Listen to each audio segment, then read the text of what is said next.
country club Christian, I'm a zealot. Truth's gonna hurt, man, I ain't tryna sell it. And if you think you can refute it, you'll regret it. Cause that's the way it is, like it is how I tell it. Ain't a country club Christian, I'm a zealot. Truth's gonna hurt, man, I ain't tryna sell it. And if you think you can refute it, you'll regret it. Cause that's the way it is, like it is how I tell it. Okay, firstly, I gotta address apologetics. It doesn't make sense, I'm not sorry, I don't get it. The fact that he was crucified means that we're all indebted. We should demand to have a culture that doesn't soon forget it. Every knee shall bow, every tongue shall confess it. Christ is king, listen up. What is up, everybody? Welcome back. We are here for the main character podcast, level 36. How we doing tonight, guys? Y'all doing good? Wednesday night. We are back again. Why don't we go ahead and pop into chat first things first. Say hi to everybody. Looks like we got a lot of folks in this evening. What is up, everybody? Let's scroll all the way back. Oh boy. What's up, Cage Fighter? First one in? Is that possible? Or does it delete the comments from before the stream? Because Cage Fighter's like, hey Rev, but there's no Rev. Let me mute this real quick. Yo. Alright, once again, what is up, everybody? Welcome back to the main character podcast. Sorry, I'm a little bit late tonight. I was just getting off the post-show with Paul from Understanding Conspiracy. He and I were buddies, and he invited me on, kind of spur of the moment. We had a little chat earlier on his stream, and then we were talking about some stuff offline, you know. Just normal stuff. Nothing too secret. Well, maybe some secret, you know, plans from Shill Incorporated, you know, since we're all working for, you know, big Shill. Big Shill. Guys, it's so good to see you, Wendy. Welcome in. Mad Pax. Mad Pax has got testimony to share. Very interesting. Biblical cosmology, age 8. Masons, age 12. Always followed the Holy Spirit, led me here. All glory to Father in heaven. Welcome, Mad Pax. Glad to have you here. That sounds like a very intense testimony. I was not awake until I was like probably at least, I'd say, somewhat awake in my younger ages, but not until a full grown, like 20-something man did I really start to figure things out. Praise the Lord. Doctor Who, welcome in, my friend. Good to see you back again. What is up, everybody? Obviously, as you guys know, the party bus seems to have gone from one chat to another, and it's back home at the home station. Sorry I was a little bit late. Paul, he and I were having a little talk, and so I didn't realize how late I was on the route. But, you know, pulling in right here, home station. Good to be back with you guys, and of course, thanks for being here. All right, back to chat. I just want to scroll through and say hi to everybody, obviously. Susie, good to see ya. We got Peter Hamlet. We got all the regulars in here. Sandra Moore, welcome in. Travart Originals, my friend, welcome. We got Javer Camp. Good to see you, my friend. Good to have you here. Pepe Sylvia. We got the Rev over at Truth Unfiltered YT, my buddy, my brother, my friend. Good to have you back, my friend. Man, it's a full house. All the regulars. Packing. Look, it's like just a sea of comments from all of our regulars. I'm glad you guys are here. This is what the party bus is all about. We got Chokma. Shalom, my friend. Welcome. Bruce in the house. Jenny Murphy. Oh, there's the customary. We'll just throw another one in. Hong Kong. And then I see Val bringing up the big blimp in. Wendy's like, Connor's late to his own show. Back of the bus. Yeah, I kept you all waiting. That's that fashionably late thing, you know. This building the suspense. Is he ever gonna come on? Is he ever gonna show up? Paul was like trying to get rid of me because I don't stop talking. He's like, oh, I'll let you go for your show. And I was like, nah, I'm not. He's like, okay, go. It's like, I forget that it's like 3 a.m. or something his time. He's like 8 hours ahead of us. It's like, so 6 o'clock here plus 8 hours makes it, 2 a.m. or something. They're like, yo, we're trying to go to bed. He and Keely were talking to me. We were talking about hot gossip. Just kidding. But, you know, it was a good conversation. Super happy to talk to Paul. I was just saying earlier that it was It's been a while since we caught up, so it was good to catch up with him a little bit. I know there's a lot of big news for the community, and I've been going all over the place too. And it's like he was saying, it's like feels like we're both leveling up out here. It's pretty exciting, you guys. And like I said, I owe all that to you guys. I mean, you guys are the ones that are telling everybody that they should have me on their show or whatever. So I appreciate that, guys. I appreciate that you guys find when I say edifying. I'm glad to have you guys here. I always say it's like we're just chilling. It's like your buddy over here at the bar counter. We're just talking about the regular stuff as it comes, but there's something special about that, getting to meet together in the same spot every week. It's like we're old friends, you know? So I'm happy to be here. I'm glad you guys are here. It seems like I've caught up with almost everybody here in the chat, so let's go ahead and roll. Oh, we got Pearl. What's up, Pearl? Good to see you. Okay. There's some stuff I want to share with you guys. First things first, check this out. This is probably the first actual thumbnail we've ever had. Level 36, and this episode is going to be about the human farm. Brought to you by Shillery Clinton, which is me, and we'll get right into that. You know, I have some notes that I can share with you guys to try to keep me on track, because you guys know how bad I am at doing that, staying on track. So now that you're here, I'm glad to show you. We'll just go one more time so I can kind of be on track with my itinerary. Once more, level 36 of the main character podcast, The Human Farm. Brought to you by The Cult of Khan and presented by Shillery Clinton. And that's me. And so there's a point, and since we're here, I'm just going to tell you guys about it. Since you guys are now the captive audience that you're already here. You would have to leave now to avoid this. So here we are. So here's the deal. This is the politician's gambit. This is I am once again asking you for your financial support. Okay, so you guys probably know this, and I've talked about this in the past, but here we are in the latest state of being, which is that I have once again been denied monetization by YouTube. Wah, wah, wah. You know, so they're not letting me in, and I talked to Paul a little bit about it, and I think that most of the creators in our circle understand that it's not that hard to get monetized, and so there must be something I'm doing wrong or whatever. And I think it's pretty unreasonable that I'm not, but I just argued that I think the brand itself is just not marketable for YouTube. I think that what we have is something very special and very cool, but at the end of the day, I do talk about controversial things. That's what I do. That's why I came here, was to be as real as possible without any inhibitions, without any filters. And I'm really just trying to have a good time with you guys. So it's not about making money. It's not about getting monetized, although I'm sure YouTube is incentivized to grow the channels that have partner status. Unfortunately, that's just not the case. I'm like Donald Trump, right? They're taking shots at me. They're raiding my mansion. You know what I mean? So the fact of the matter is they're not letting me in. They don't like me. And for now, I'm not going to be able to get monetized. So I thought we could do some kind of a group effort to try to resolve it. So this is where you guys come in. The mission. Right? This is the mission for the viewers of this show, the main character podcast. I know they're not mad about food. They're not mad that I'm eating food on Monday night. They're not mad that most of the time on Friday morning I show up with a motivational video. I'm trying to get better at doing that.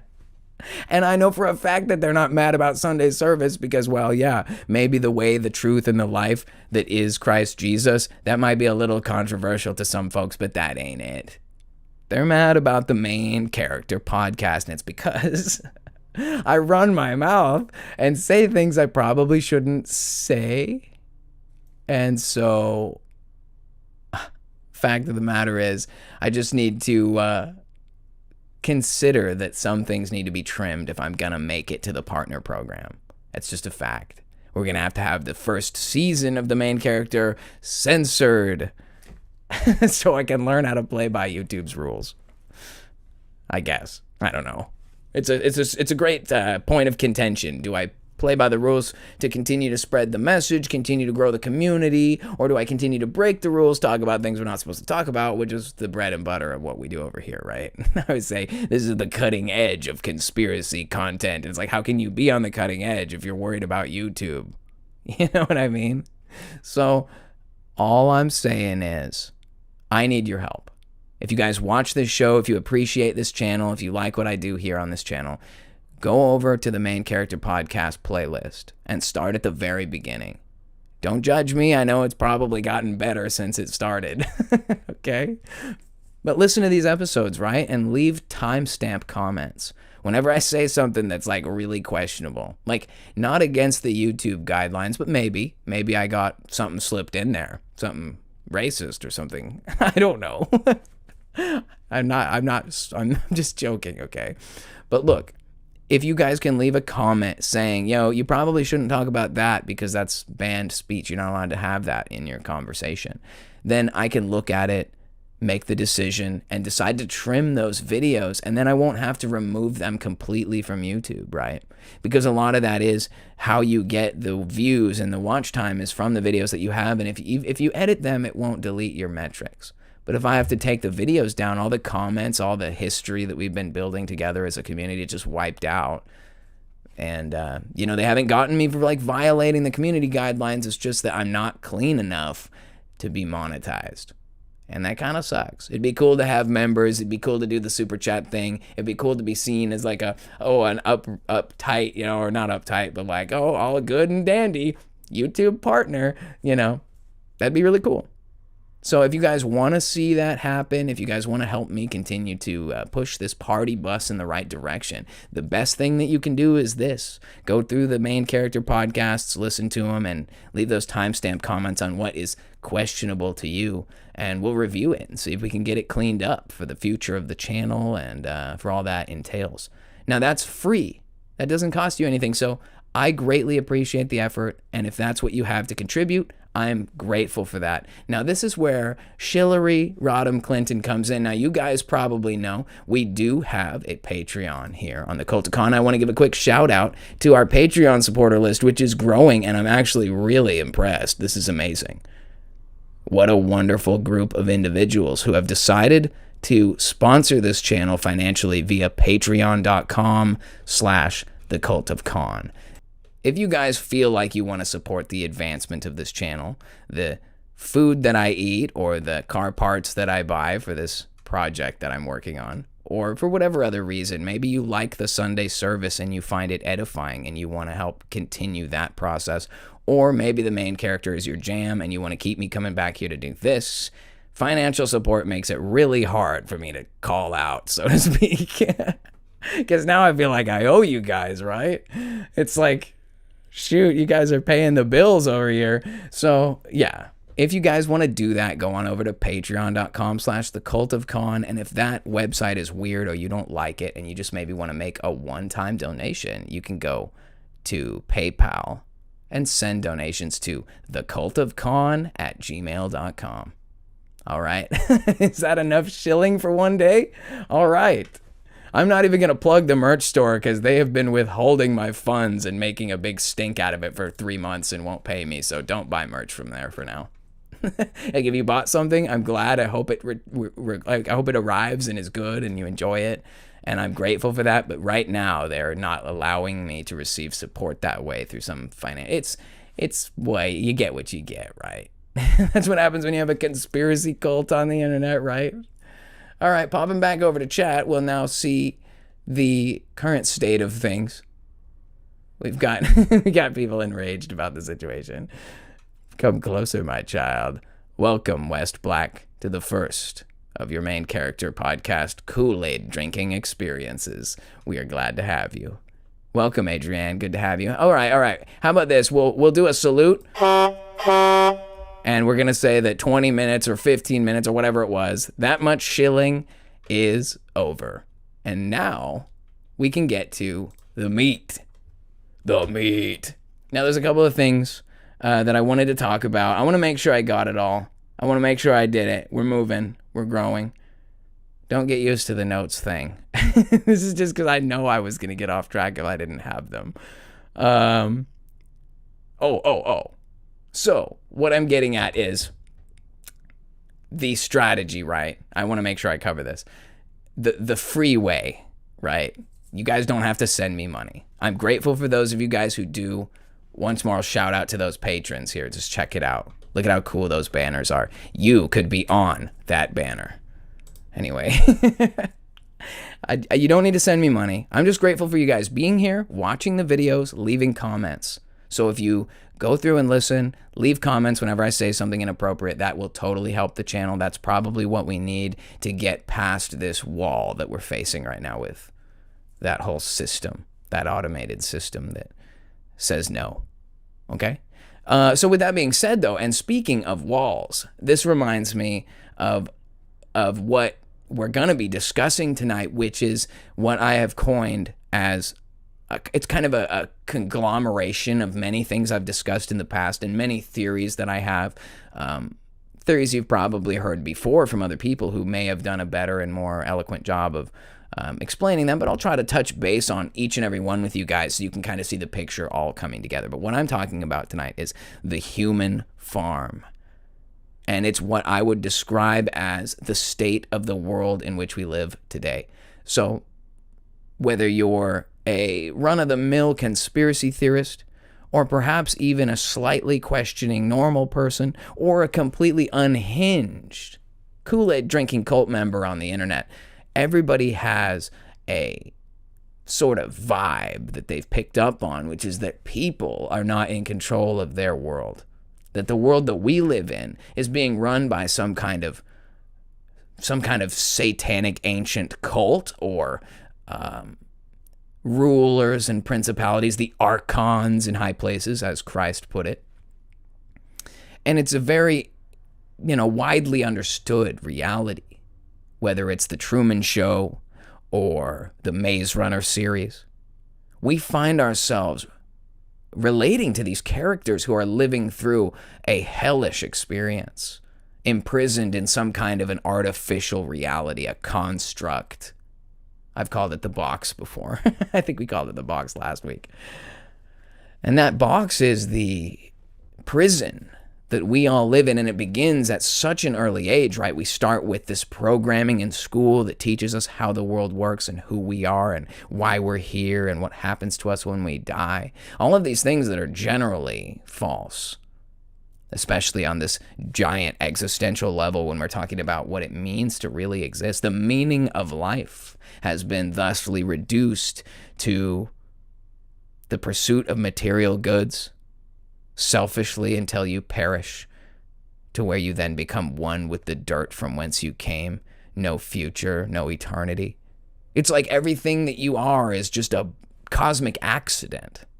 It's a very harsh and terrifying thing to imagine living that way and having that kind of a worldview. I can see why people are so depressed and so miserable. No higher things to live for, no greater things to strive for, no better sense of self, no leaders paving the path for you. You're alone in the dark, a bug on a spinning ball in an infinite space, frozen vacuum cosmos, and your eyes bulge out of your head and you die. Like, what a nightmare, man. No wonder everybody's so depressed. Yikes. Everyone's on Ambien, driving around in midday traffic. Like, what's going on? And so the point I'm trying to make is, I don't know if I will be able to make the point, but I think we're living in a human farm, and I think many people would agree with me, and I want to talk a little bit about what that is. That's what we're going to be talking about tonight, guys. So before we dive in, I'm going to come back to chat and catch up with you guys real quick because I'm super glad you guys are joining me tonight for this weird and slightly more organized than usual chat.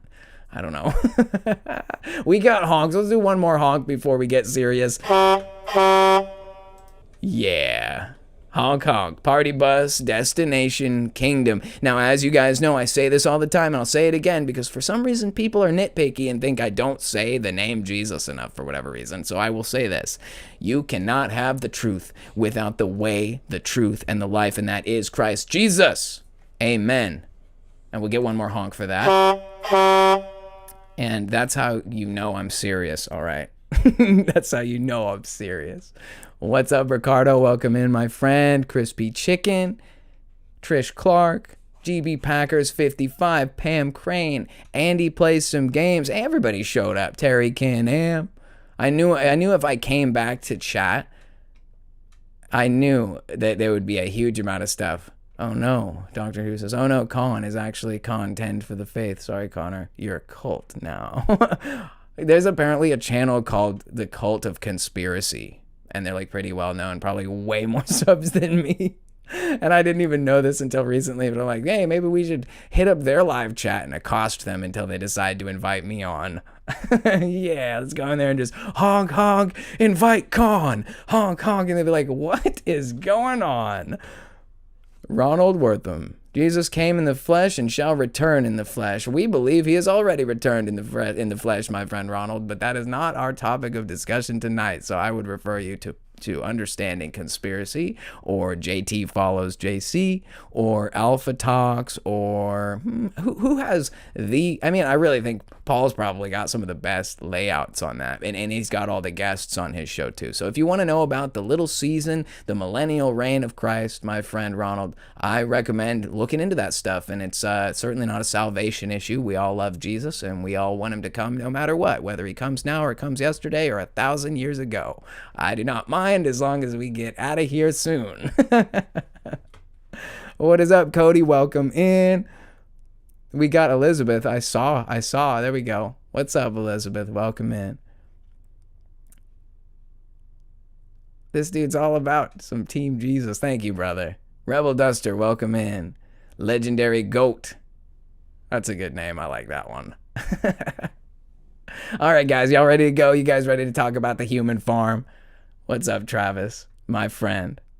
We're doing it. We're diving in, all right? It's time for me to talk about the human farm, all right? I've got some like guiding notes, but you know how it is. I'm not the teacher, okay?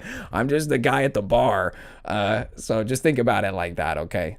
So I brought up the wall, right? The proverbial wall of the YouTube partner program that I'm like looking at like, oh man, it's like, I don't even know what you guys want. So when it comes to walls, they can be pretty problematic. And the first one that comes to my mind is that ice wall that I want to call it the God-forsaken ice wall, but I don't know that. Like, let me start by first saying, I am an ice wall denier, all right?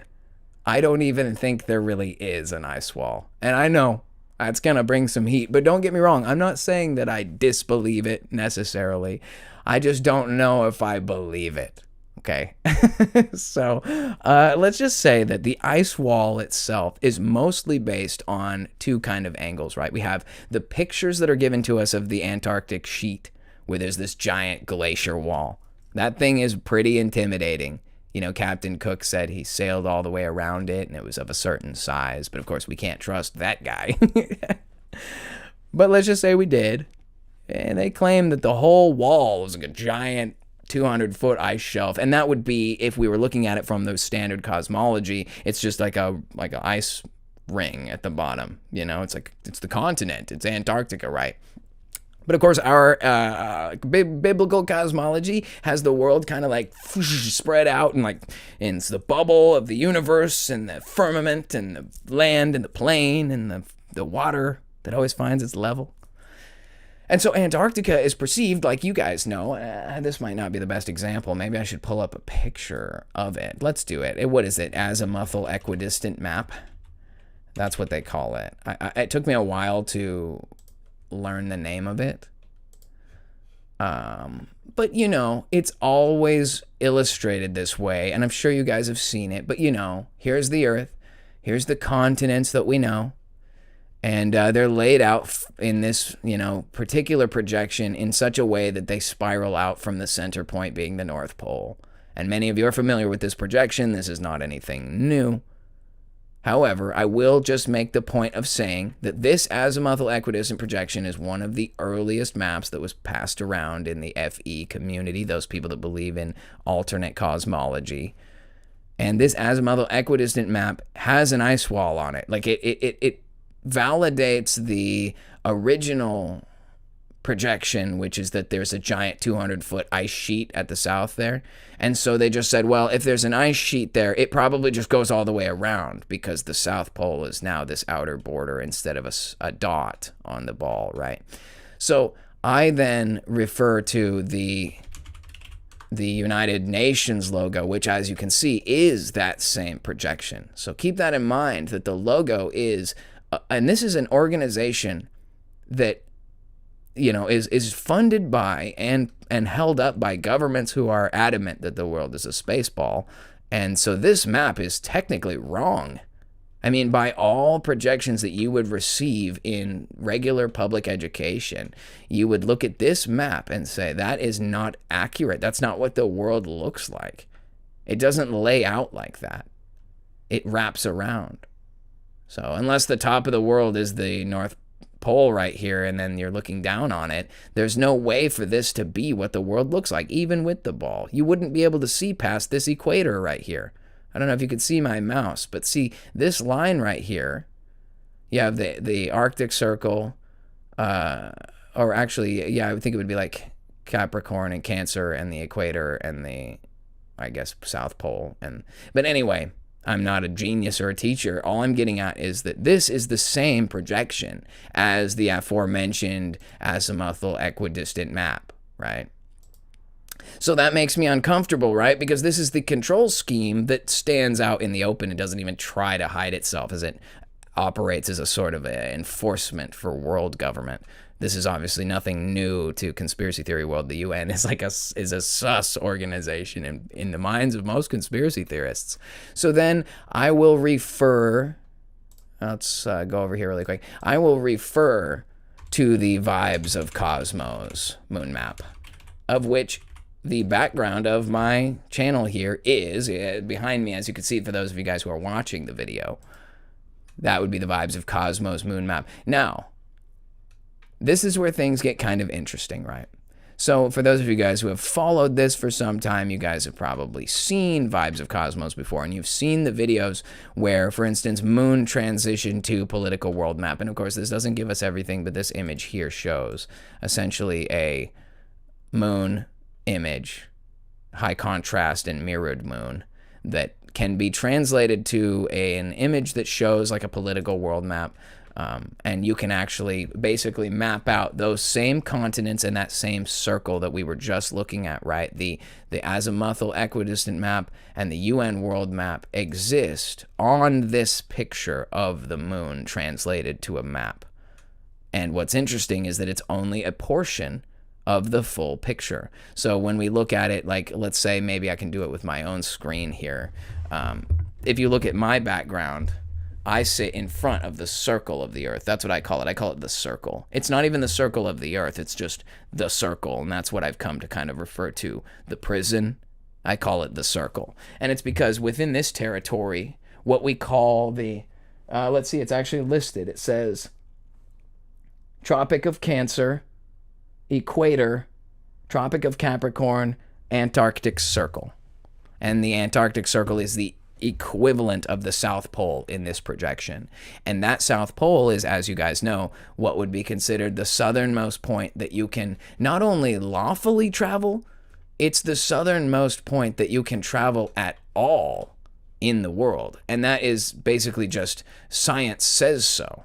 That if you were to try to go past the South Pole, you'd begin coming back up on the other side of the ball, and you would begin traveling north, right? Like if you did a north to south circumnavigation of the earth, you would get to the South Pole, and then once you crossed over the South Pole, you'd now be traveling north. It's like Pac-Man, right? You like come out one side and you go in one side and come out on the other side. Yeah, Pac-Man. That makes sense. But anyway, that's not what's going on here. And so what we have come to believe as I guess sort of the best way to describe it would be the ends of the earth, or the edge of the world, so to speak, is that southern pole ring. And of course, like if we're looking at simply the moon map translated, what it translates to is land masses in here. I wish that I could blow this up. I don't think that, oh, maybe I can. Internet Archive, let's go. It's huge. Oh my goodness, you guys, look at this. Wow. Look at the detail on this. This is a picture of the moon. I know you guys have probably seen this stuff before, but this is a picture of the moon, and you can zoom in on it, and there is places they've got actual, like, Lake Victoria, Lake Malawi. These are places, these are real places in the world, and you can identify them. I wish I could figure out how to navigate this thing. How annoying. I said I use the little bars. Here we are. It's funny how we're upside down on this projection. And of course, he's filled in the names for everything. But this is actually accurate, dude. Russia, Mongolia, China, Thailand. Look, look at one that you can prove. Like where's Japan? Over here, right? Japan. Look at that. And look at how close it is to this Lemuria. Brasilia.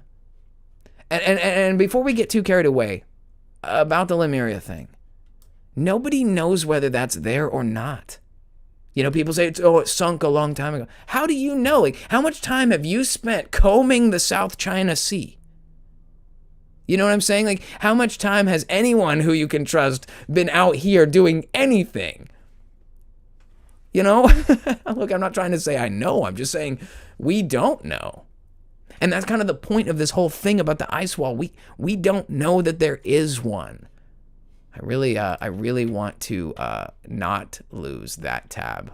I'm gonna duplicate that really quick because that's awesome. Oh, okay. I didn't need to because it already popped out as a separate window. Okay, whatever. That is so cool. All right. And then so we end up with these, right? We start seeing these. This map is, I wish I could get it to come up in better picture. But anyway, that's what we get right now.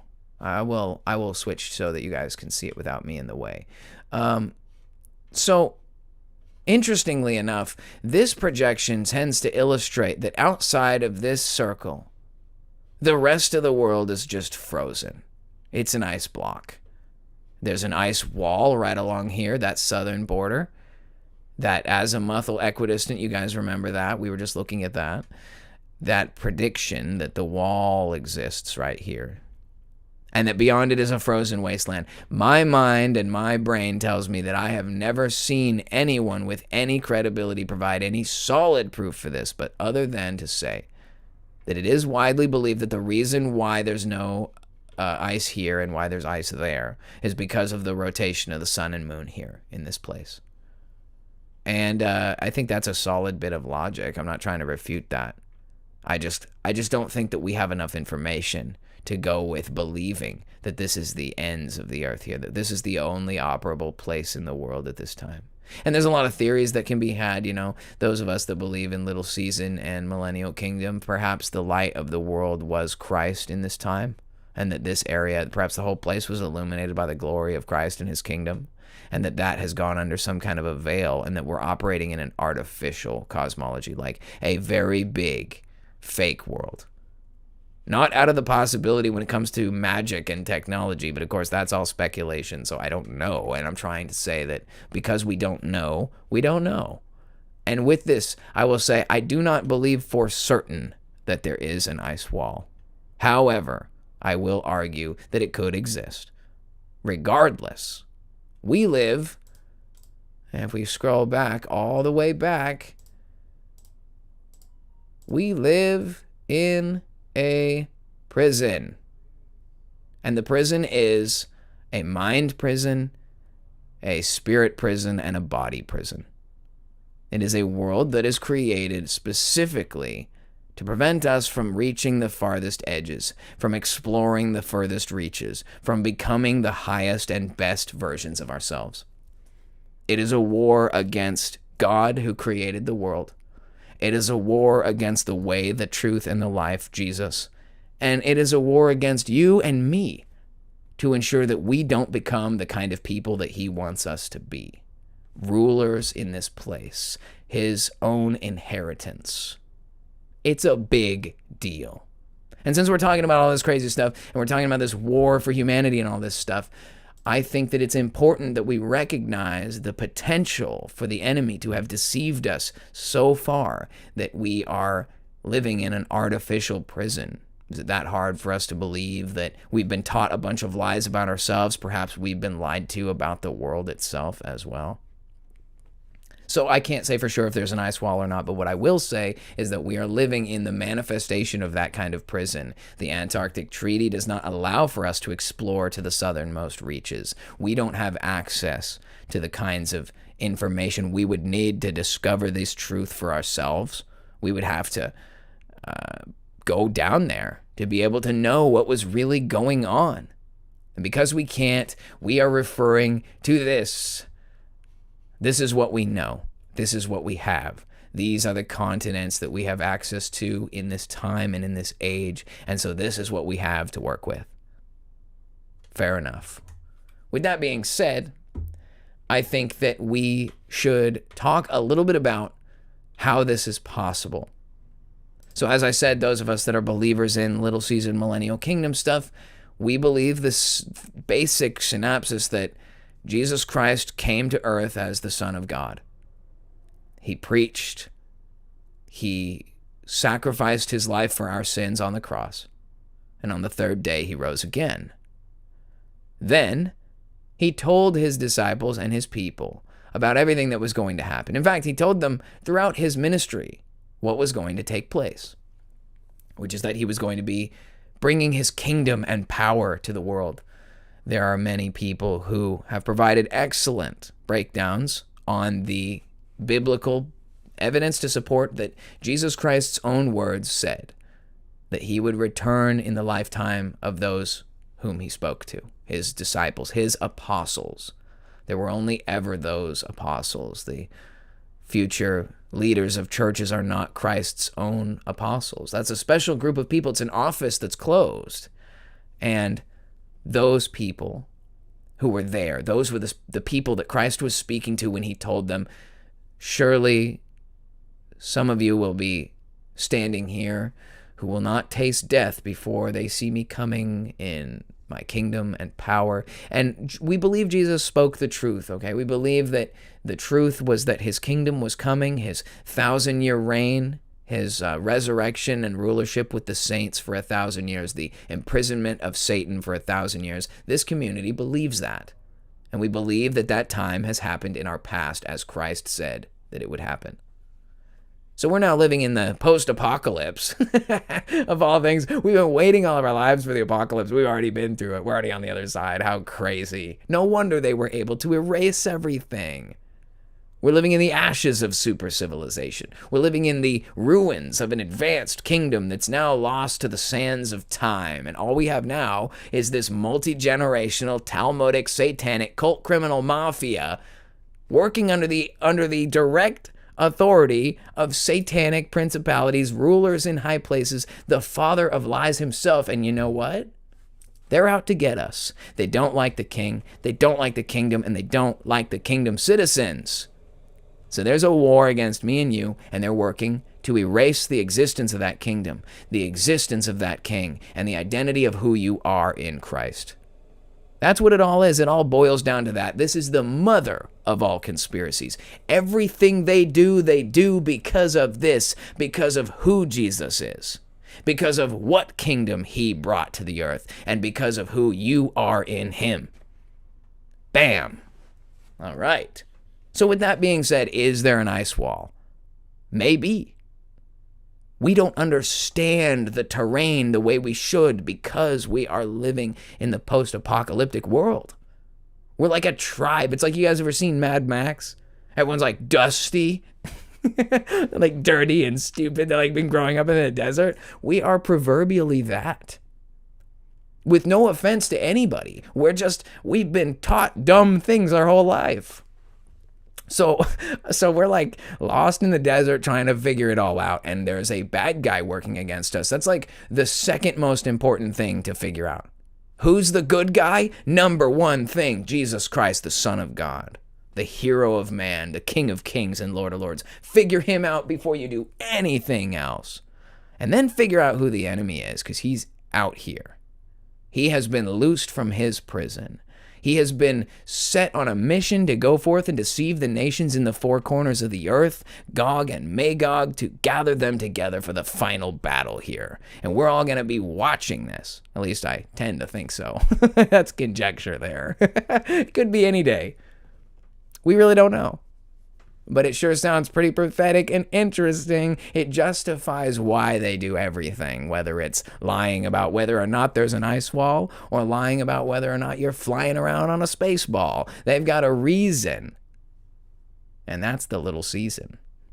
All right? So with that being said, you guys have probably heard or may have discussed this yourself or even heard other people talk about the idea of the underground, the Agartha, or like the deep underground military bases, the subterranean passages, so to speak. And it's been a topic of discussion over the years. It's a pretty popular concept, right? You guys have seen the War of the Worlds movie. You guys know how within the first 20 minutes of the movie, it reveals that there's aliens, and the aliens are actually under the ground, the tripods, right? And they come up out of the ground and stand up, and then they're like, blam, and they start like turning people to salt or whatever. It's a really disturbing movie. When you base it on the premise of like what people thought when they heard the War of the Worlds broadcast, people were actually really freaked out by that because they didn't know what to think, right? So the aliens being underground, well, that's like already here and underground. That's a pretty good one, right? Like that's a pretty wild but widely distributed theory. And then I talked about it once with Paul, like him on his show, and we were talking about it, and I was like, there's got to be more than just people, right? Like the way the Revelation account talks about this army surrounding the camp of the saints, it's like an army whose number is as the sands of the sea, and it's like, yeah, there's a lot of people. And I'm not doubting at all that although the language is very real, they're not trying to say literally, 100 billion grains. Like you couldn't count them. But that's the point. That is metaphorical. When you say something as the sands of the sea, you say, because it's uncountable. There's so many. And, and there's times in Revelation and other parts of the Bible where they give numbers. They're like, it's 200 million horsemen. Okay, that's a number. What is the sands of the sea if you cannot fathom the number? It's more than you can imagine. And like we've talked about this. We've said like, okay, 8 billion people on earth. If every single person showed up, that might look like an army of the sands of the sea. Like you might be like, oh crap, there's so many you can't even count them. 8 billion is a lot. But then that ties into something else, which I can't say I totally believe that either, right? You guys ever felt like there's way less people on earth than they say? I'm not really here to push that. I don't really have any evidence for that, except for you guys have read the Guidestones, right? They got to keep the world population at a nice 500 million, a controllable margin, a slave class. What does it say? You guys know? What does it say on the Guidestones? What does it say on there? Maintain humanity under 500 million in perpetual balance with nature and be not a cancer on the earth. Leave room for nature, they say. And so you don't want to be a cancer on the earth, do ya? Yikes, dude. Let's just say that's real, okay? Wendy says they're gone now for a reason. The Guidestones, yes. Absolutely, because they know that it tells a lot of what they're saying. Like, it tells a lot of what they're doing in the saying, right? I'm just popping back with chat to say hi to you guys. It's good to be here. Thanks for sticking around with us tonight. Welcome to the Main Character Podcast level 36. If you're just now popping in, this is the Human Farm. Thank you all for being here. Good to see you guys. Now, obviously, we're talking about some no-no stuff, but I trust a lot of you guys being here on the cutting edge of conspiracy content. You guys know about this stuff. I'm not teaching y'all anything.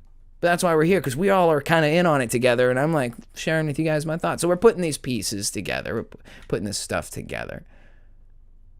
Jay Verkamp says, leave room for nature unless you need to have a climate conference in the Amazon, then you must clear cut. And we have to fly over there on jet engine planes. We got to burn the most fuel turbine power. Let's go. Rev and Doctor Who. Doctor Who asks some of the best questions. I'm glad that he's such a skeptic. You got to have someone pushing the narrative. Like, how do we know? We have to know. Now, there's obviously some level of walking by faith when it comes to the Lord, because there's some stuff we are either not allowed to know, not capable of knowing, not able to understand, and some things we're not ready to know, and God knows when you're ready to know. So if you seek, you will find, knock, and the door shall be open to you. Just be careful what you ask for, because you might go crazy and lock yourself in your house for several years or something. I don't know.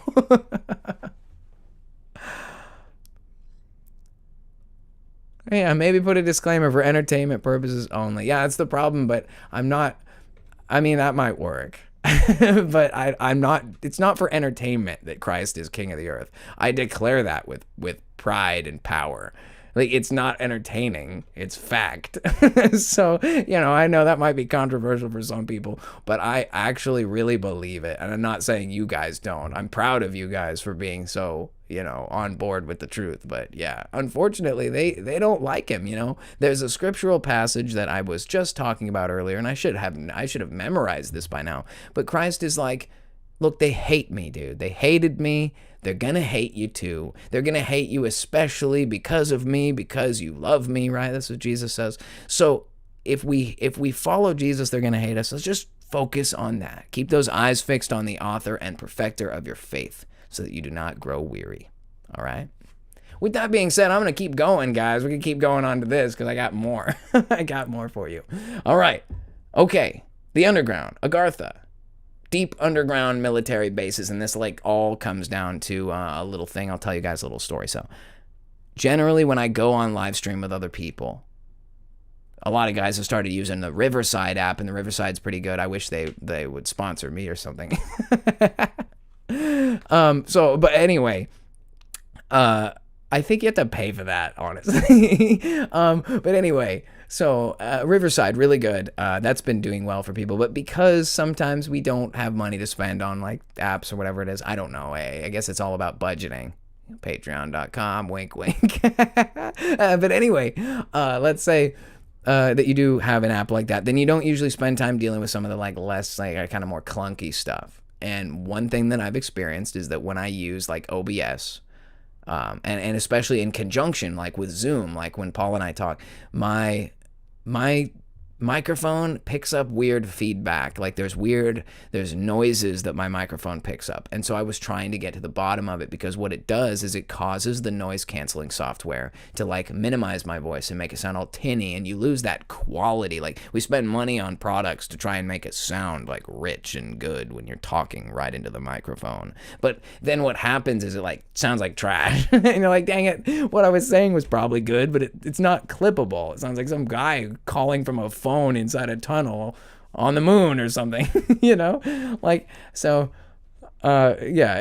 not the end of the world. It's just annoying me. So I was trying to look into it, and so this has been going on for a long time, and I've tried to look into it, and there's different varying explanations about OBS. It doesn't provide a smooth signal, or maybe it's the preamp from your expensive Apollo solo thing that I spent a bunch of money on trying to use to make music, and I haven't even really made that much music. Anyway, I'm diatribing, I'm ranting.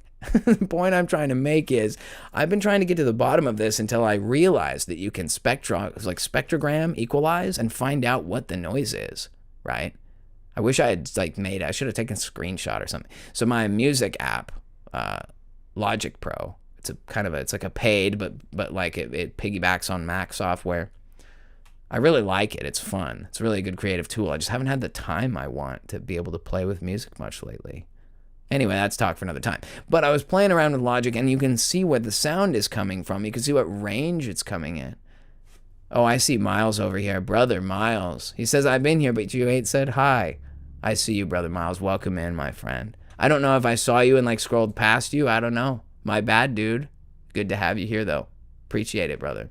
I've got the chat here in the corner. I'm just trying not to get distracted. I'm trying to keep going. All right. Anyone else? What's up, everybody? How about one of these real quick? All right, prep your ears. It's coming in. You're going to get one.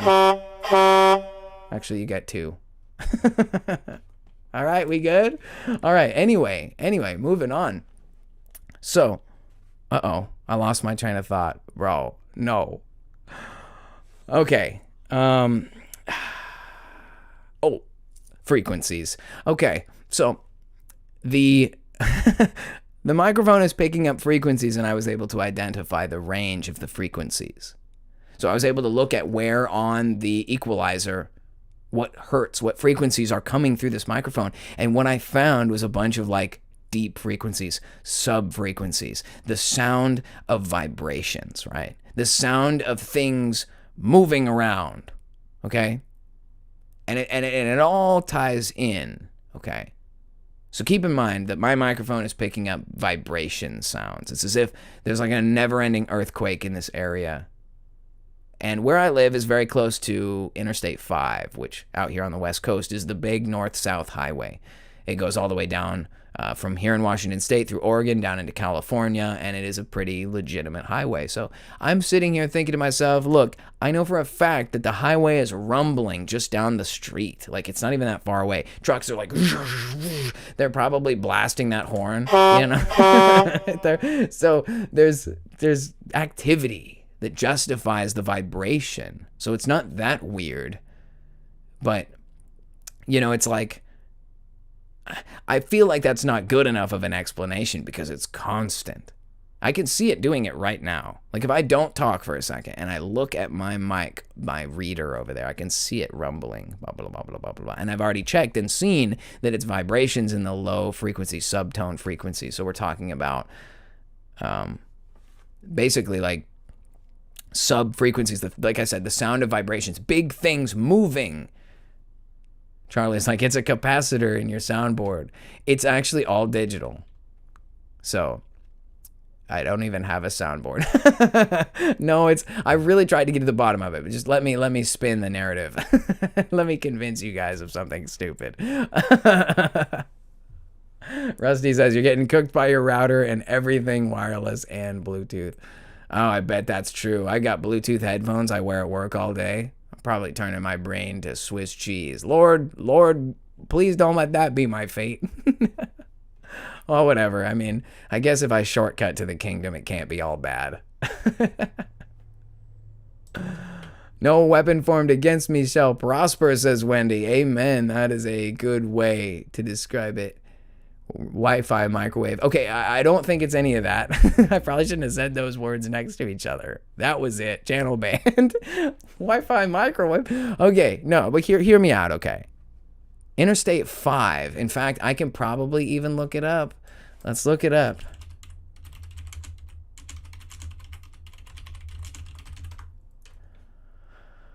Okay, here we go. What does... Oh, boy.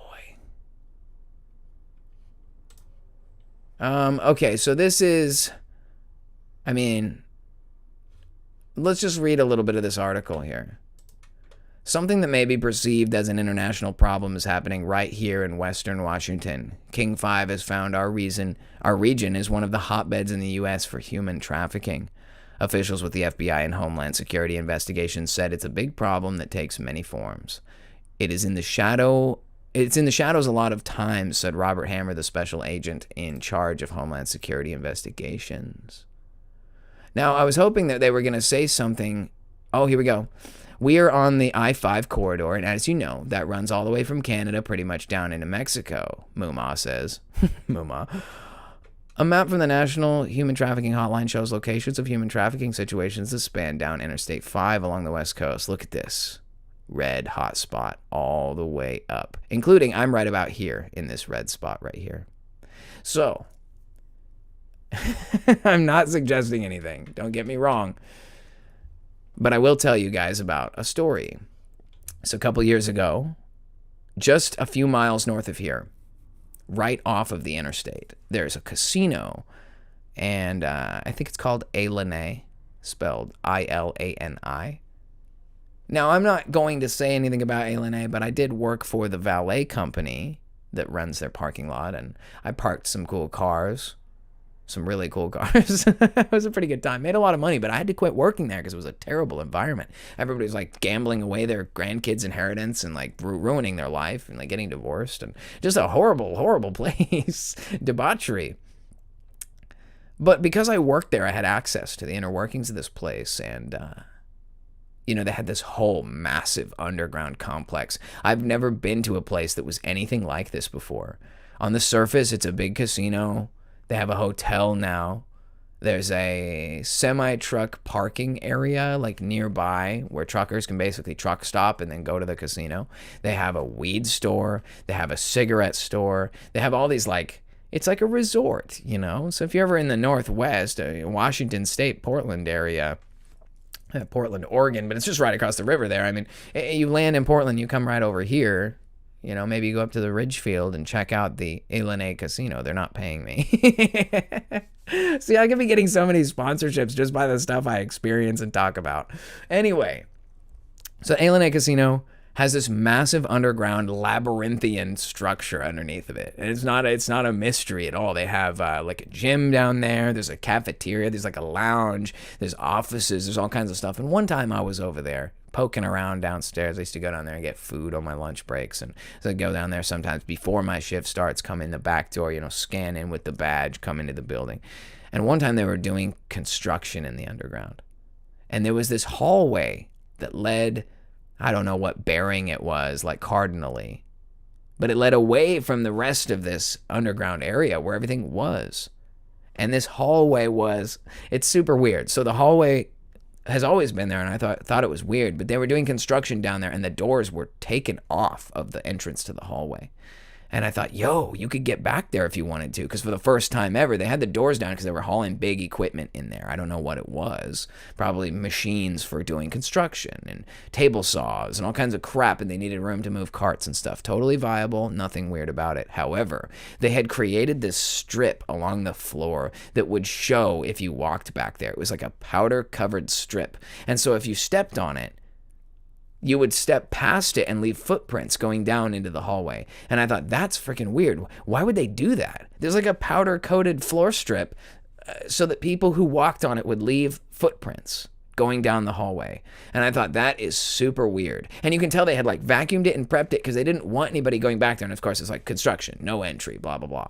And I never went in there because I was like, dude, we get fired for exploring around. That's so stupid. And I that job, one of the reasons why I had a hard time quitting was because it was really tantalizing, because I'd make over $100 every day in cash tips on top of my wages, which is $15 an hour full time. So I was making really good money. You get $150 cash every single day. The next day you come in, you get your split. It was $150. It's crazy money for especially a young guy. But I wasn't about to risk that to go into the dang underground or whatever. So I decided it meant nothing to me. I just logged it away because it was one of those life experiences. But then I started thinking about it, right? How there's that truck stop over there. They have a giant commercial fueling station, the CFN, Commercial Fuel Network, that semi-truck drivers get access to these special fuel pumps and tanks and stuff so they can run big semi-fills and stuff, because big semi-truck at a regular gas station will take forever. They'll drain out all the diesel, So they have their own little station over there. And so I started to think about this logistically. Is it weird for semi-trucks to be pulling in and out of the property of that casino? No. Is it weird for there to be enormous amounts of fuel running into that casino? No. Is it out of the ordinary for there to be enormous storage tanks for fuel and food and trucks? And anyway, it's a giant logistical hub. And it's right here on this, as you guys saw, but I'll show you again, this hotspot right here on the border. You see this white line that divides Oregon and Washington? That's the Columbia River. And right here, this is where this all takes place, right in this hot spot right here. There's even spots down the road where there's gaps where it's not known to be hot, blue spot, whatever, but this red hot zone right here. And so according to information that I can't verify, and of course this is all entertainment and speculation, it's all fun and games, we're just having a good time. Anyway, somebody that I know said that there's an underground railway network that follows the I-5 corridor, this network, right? And then we have to go back and remember that the United States highway network was built by the military for the purpose of military logistics. They needed to be able to quickly move freight. It's a defensive strategy for the country, right? The highway system was designed originally by the Corps of Engineers. It's a military project. And the fact that we drive sedans around on it is just like, it's just par for the course. But it tells me that there must be massive underground infrastructure, right? And I've heard on a good account from some people I can't name that there is, in fact, an underground railway network, and it's because the U.S. military uses it to ship stuff up and down the West Coast. California is the 7th largest economy in the world, and it's only one of our states. It has a massive coastline. Enormous amounts of stuff comes in the various ports of California. So it's a way to access the ocean, but it's also a way for stuff from the ocean to ship into the country. Okay? Now, this is all tying into this overall thought that I have, and I'll explain more of it as we go. But what I'm getting at is that I really do believe there is a trafficking network taking place for whatever you want to call it. Now, that term can be a buzzword, but I'm just saying there's stuff being moved up and down this corridor that's not openly happening on the highway. It's not happening in public. And I think that what is going on is that my microphone is able to pick it up. Now, I hear it all the time. I'll be laying in my bed and you can hear deep rumbling noises beneath the earth. Like there's trains driving by. Like, that's literally how I would describe it. Okay, so I'm glad I caught that before that some ad starts playing. Anyway, so it's like it's not out of the ordinary for there to be vibrations and noises and stuff over here, but this is a steady, like I used to joke, it's like there's a dang train rolling by under the house. And now I'm starting to think that there is. I think that there is. And this all ties into what I was saying. The entire US highway network, the interstate highway system, was designed by the military so that they could domestically move freight quickly. But at the time, it was like World War II. It was like the 50s.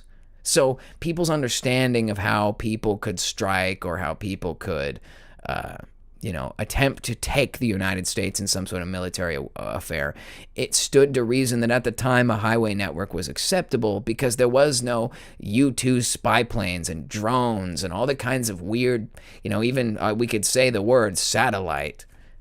And essentially what we have is like the ability to spy on each other's nations easily, wirelessly, at a distance that you can't stop it from happening. And so it starts to sound like in the 60s and the 70s and 80s, and as this technology develops, that the open air system for traveling is not working for the United States government anymore. Like, you can't have the routes mapped and the bridges mapped and all the logistics. They would be able to know when a convoy of tanks was coming up. They would be able to know when, a bridge, destroy a critical bridge, and then it would stop reinforcements to a region. We're talking about a protracted conflict if you were going to take the United States militarily. And again, this is just their justification. I'm not saying this is what I think, but I think that what ended up happening was they decided they needed an underground system. And we've seen all kinds of videos like the Cheyenne Mountain. Let me see if I can get it. Just even a picture of the entrance to it. Yeah. I mean, we've got, and it's not a secret, and I've talked about this before. This is something I've shared with you guys before, but these tunnels, the Cheyenne Mountain complex, and there's others. But essentially, you guys have probably seen the videos on those giant tunnel boring machines, and then, like, for instance, the bunker underneath the White House, and, if you explore far enough into this concept of underground infrastructure, it's not only a modern, Adrienne says NORAD. NORAD is a perfect example. And we're talking about basically on the books. No, not a mystery involved at all. The U.S. government has admitted they have massive underground networks for trafficking vehicles, manpower, food, supplies, whatever it is.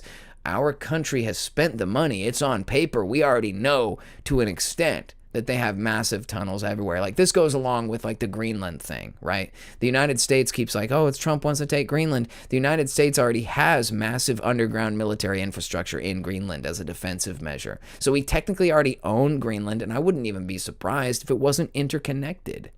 There's a series by the YouTube channel Mr. Mythos, and if you guys haven't watched that channel, I recommend that you do. He has millions of views. I don't know how you wouldn't know. He's a great truther. He does excellent presentations. I mean, I can't say he's right about everything, but who is, right? So I think Mr. Mythos is great, and he has a couple of series. I can't remember exactly the name, but a couple of videos in his series that are called, it's underground. It's under Earth conspiracies or whatever. Let's see what it is. See what he's got. Oh, it's inner Earth conspiracies, right? So he's got 8 of them now. And it's a series worth watching. In fact, I need to listen to this last one. I haven't gotten to enjoy this latest one yet. Maybe I have. I can't remember. Probably not. I think I might have started it but never got to it. But anyway, Mr. Mythos, check it out. Great channel. Who am I to share his massive channel? But it is great content. And in many of these inner Earth conspiracies, he breaks down some of the ancient lore and mysteries regarding underground ancient stuff. And even up until semi-modern days with the stuff like Phil Schneider and his encounters underground, building, the Dulce base and stuff. There's so many good examples of these stories about underground worlds. Even, Native American tales about ancient ancestors coming up from under the underground. And it's just so clear that to anybody who participates in like the hollow earth theory or anything like that, that there is definitely enough evidence to support at least the notion that there are already pre-existing ancient underground passages. I think even Brian from Demon Erasers was discussing this the other day, that demons and satanic entities have a correlation to stonework and the ability to manipulate stone, and the idea that they may have very well created tunnels and networks in the ancient world it's totally widely thought and discussed. And so they'd call this Agartha, the underground tunnel network of the world. So my theory is that we're living in a much more complicated version of reality than we ever thought. We are living within the confines of the circle. This is the UN map prison of the modern age. And I think that within this, below the surface, is a massive, pre-existing and also renovated network of ancient passages and tunnels that the U.S. military and the world government of today, the satanic multi-generational Talmudic death cult, this group of people have built out a massive underground infrastructure. And then it begs the question, why? Right? Because what's the point of defending the United States against Russia? Because you share the International Space Station with Russia and China, and everybody who is supposedly at war with each other is paying each other. Everybody's working together to spread the narrative that we're on a space ball flying through space. So why would we worry about aggression from Russia or China when we are clearly under the same control scheme that they are? That our countries and our governments, our national identity is as fictional as one would say. It's obvious that we're not living in a true American dream, and the Russian people are not running on the government they think they are. Nobody is. And so it's one massive conspiracy, right? Erase the kingdom, erase humanity, erase Jesus. So it doesn't matter. There isn't going to be a war. There's no Red Dawn coming, despite all the propaganda for the last 50 years. So what is all of the infrastructure for? Are we waiting for some sort of massive endgame war that's going to take place? Maybe. I think there is a massive war waiting to take place, a war against this beloved city. I think that's definitely on the agenda. I think that plays into exactly what this is. And so I will then expand upon that by saying, when I was on Paul's show a few months back, I talked about what I called the Nephilim Horde, which is not something that I've invented, but because I grew up playing video games like Gears of War, it sounds so believable to me. And maybe I'm just propagandized, but it just seems like they always tell us stuff in our entertainment, our movies, TV shows, comics, and novels. And when you play through Gears of War, what is the plot? What is the synopsis of Gears of War? Like, synopsis? Is that the word? Yeah, synopsis is like an electrical. The game follows the the original trilogy. Oh, here we go. Check this one out. Get a load of this. The original trilogy focuses on the conflict between humanity and the subterranean reptilian humanoid known as the Locust Horde on the world of Sarah. The first installment, released in November 7, 2006 for Xbox 360, follows protagonist Marcus Phoenix, a soldier in the coalition of ordered governments tasked to lead a last-ditch effort to destroy the Locust Horde and save humanity. And then, of course, if you've played through this game, you know that there's this massive thing they call the Hollow. It's equivalent to the Underground, the Agartha, whatever, and it's full of these, as the Wikipedia The video game's description said the massive reptilian horde. So what if it's that, dude, right? What if this massive underground network is not something that we built? And what if it's not something that we use for like defense against other countries? What if we're the product, we're the livestock of a subterranean civilization? A human farm. That's crazy. But then we start getting into some stuff that makes sense, right? Okay, so we know there's underground infrastructure. We know there's satanic Nephilim and descendant Eliad, weird non-human entities. They exist. They're real. I think there's way more of them than we think. We could catch an occasional cryptid in the woods. You got a dog man. You got a sighting of Bigfoot, Mothman. There was a Bob Gimlin episode the other day where he had a story that he told about some kids who saw like a winged creature and some sort of weird dog thing. I don't know what it was. One guy said it looked like a tiger, but the other guy said it was like a weird lizard. If you guys don't know about Bob Gimlin, I recommend you check it out. He does great storytelling about cryptid encounters, Bigfoot stuff, and it's all very skeptical, told from a perspective of, this might be true, but I don't know. Anyway, really entertaining, at least. But, the idea of cryptids existing is all prefaced with the fact that they're Nephilim. They're non-human entities created by the manipulation of the genes and structures of living creatures in the ancient world and after. Before and after the flood. There were giants in those days. And I think there's giants in these days, too. And just because we haven't seen them, because they're not walking around in public. Like, if the goal is to erase who we are and what our king has done and everything that this world is, you got to hide everything. So I think that's part of it, right? I think that we are being groomed and used as the livestock of a massive, underground, multiracial, satanic confederation of monsters that know full well the truth that you and I know, which is that God made the world. He made man to be in charge. Mankind failed. Mankind fell. Satan and his watchers and everyone else come in and manipulate the DNA and screw up the culture and teach everyone weights and measures and give everybody dumb reasons to serve mammon and serve the flesh and die a carnal fool. And then God said, no, I send my son because I love you. And he sends his son to spare us, to salvage us, to rescue us. That's the truth, and these guys know it too, and they know that Jesus Christ has the power and authority over all of them, that all authority has been given unto him by the Father. Jesus Christ is the ultimate king of earth, and they are terrified of him. That's what Satan's little season is all about. Try to give yourself a chance to stack up your forces, to get your army ready to put on your final resistance against God. And I think we all get too carried away with the idea that it's just a bunch of angry people who have been deceived. Yes, they've been deceived, but I don't think the nations are limited to nations of people. I think that these part human, non-human, nephilitic creatures are organized into nations.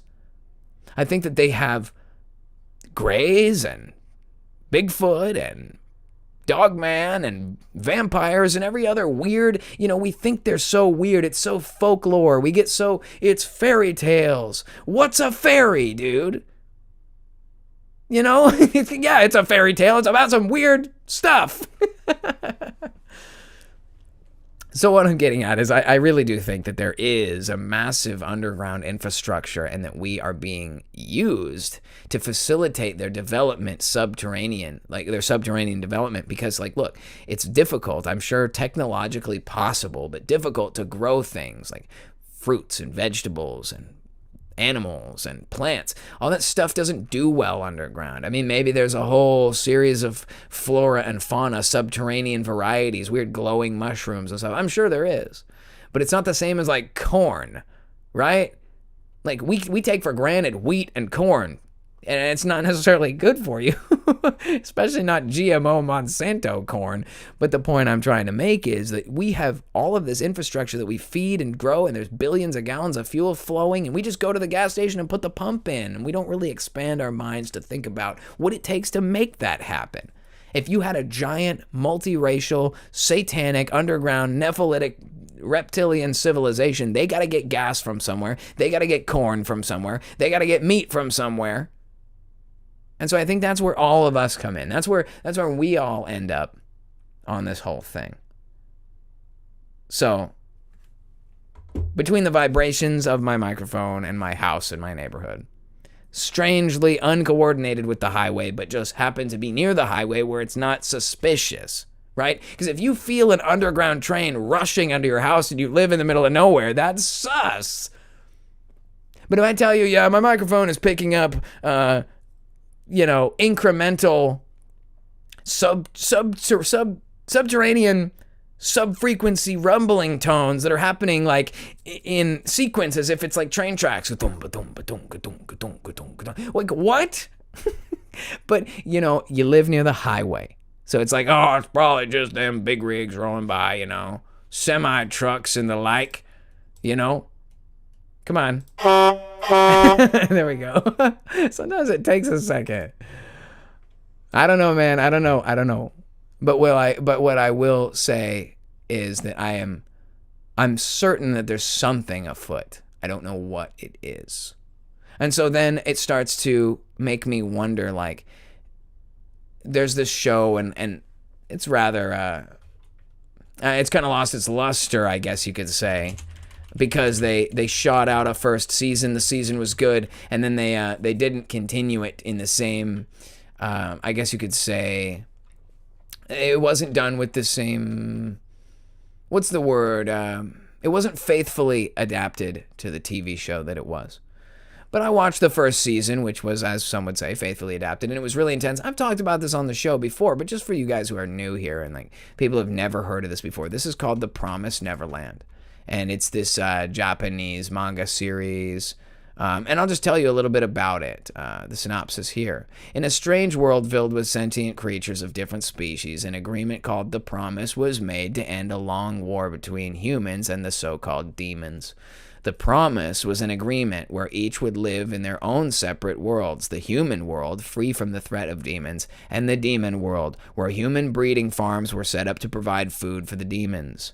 By eating humans, demons take on their attributes, which prevent them from degenerating into mindless monsters.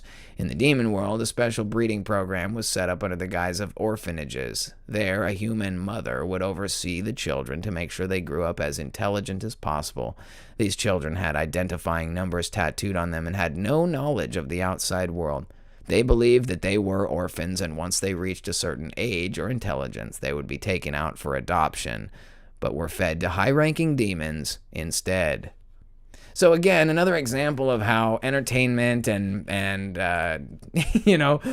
movies and books and shows are speaking to the terrifying and awful reality that we probably actually live in, which is that we are being farmed for monsters. Now, it's not so simple. Like, we would sit here and say, what, they're growing us to eat us? I know a lot of people disappear every year. If you look at the numbers of people who go missing, even if you cut that number in half and say, oh, it's teenage runaways or ran off with their boyfriend or whatever, that doesn't cover the amount of people of all ages and demographics who disappear every year. I'm sure a lot of people are being eaten. This is all entertainment, though, and speculation. That's not, I'm certainly just spitballing. I'm not trying to imply that's true. Doctor Who says Monsters, Inc. A perfect example is Monsters, Inc., right? It's an example that I think gets overlooked a lot, that basically they feed off the terror of children. Their entire civilization. Sandra Moore says 800,000 reported children in the U.S. alone. 800,000 kids missing in a year alone. That's crazy. TL says 100K per year in Canada. Think about how many people disappearing every year. Cut the number in half. Cut it into a third. Where are they all going? That's right. Excellent question, Sandra Moore. I once read a book with a vampire's preferred vegan blood, says Susie G. You know, there's a movie, and I can't remember what it's called, but it stars Willem Dafoe. and it's a vampire movie, and I freaking love it. It's called like Daywalkers or something. I'm not really into like corny crap like that, but basically they all have vampirism, right? I'm going to ruin the plot, but I just think it's such a cool movie. They have a civilization of vampires, and the people are all being eaten by the vampires. And it gets to the point where there's like very few humans left on Earth. Most of the humans are living in a factory as a blood farm, and everyone's drinking all the blood, and what's happening is they're running out of donors. There's not enough humans left. The vampires, if they don't get blood, they turn into like a blood-sucking monster, which is like par for the course and totally normal lore. But the ones that don't get blood turn into monsters, and then they tear apart all the people. They break into the factories and eat all the people, and so their entire economy, just like Monsters Inc. in this I don't know if it's called Daywalkers. I think it's called Daybreakers or something like that. I don't know. But in this Willem Dafoe movie, which I really like, they all have vampirism, and they're all trying to figure out how to feed their lusts for this blood. And they've tried to make an economy of it, and the economy's crashing. The humans are almost extinct. And what ends up happening is he's driving his, like, you know, vampire sports car. He's going full speed. He crashes, and what happens is he gets like a sunburn, basically. He flies through the air and gets a hit of the sun, but lands in a lake, which puts him out from burning because, you know, basically a vampire gets the sunlight, they catch on fire and die. And he basically figures out that the cure for vampirism is like a quick flash of light, right? And so eventually they figure it out. And they all are like, dude, why not just become human again? And then we don't have to drink blood and we don't have to kill people. And it's like, oh, the happy ending. But it's just an interesting movie, right? It's an interesting plot that they figure out that the light is the cure for the evil inside them. They need to get a quick flash of light. Like, yep, well, don't we all need a quick flash of light? Can I get an amen? Can I get a honk honk? Because we need that flash of light that is Christ Jesus. That's how you get a Shroud of Turin, you know what I'm saying? Yeah. Anyway, so very interesting movie, but the point I'm trying to make is that I do believe there are other creatures, other beings here in the realm, and they need to keep their infrastructure going, so they use us to facilitate that. Now, I've made some really great points, and this is really awesome, and so I want you guys to consider the fact, the true fact, that we were fearfully and wonderfully made by God.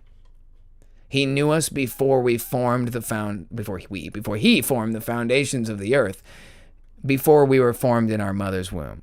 He, the big he, not me. And so he knew us before we had bodies. How is that possible? It's because we are not our bodies. And I'm not speaking anything that's revolutionary here. I'm not reinventing the wheel. I'm just reminding you all that we are a spiritual being living a physical experience. We are plugged into the matrix for now, but when we unplug, to be absent from the body is to be present with the Lord. So we are somewhere else. And we're currently running this. I like to call it a vehicle. I like to think about it like cars. I'm a bit of a car guy, if you haven't noticed. Just a little bit. Not like heavily, but I am in love with one particular car. I've talked about it enough, I think.